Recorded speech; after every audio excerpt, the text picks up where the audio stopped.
Hello and welcome to Alla Lighting. Today we will show you how to install your new Alla LEDs to replace your old stock OEM bulb.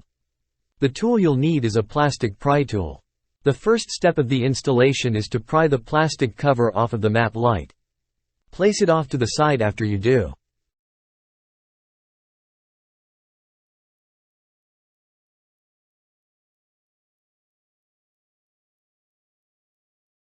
Reach in and simply pull the bulb out of the metal connector. Insert your new Alla LED back into the housing and press it in to insert. Press the bulb in fully until you feel it sink and set in. Now let's put back the plastic cover to finish the install.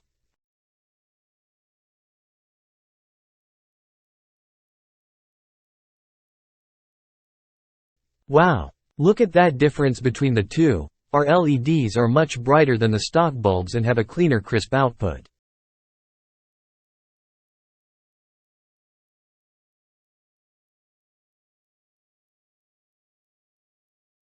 Look at the difference between the two bulbs.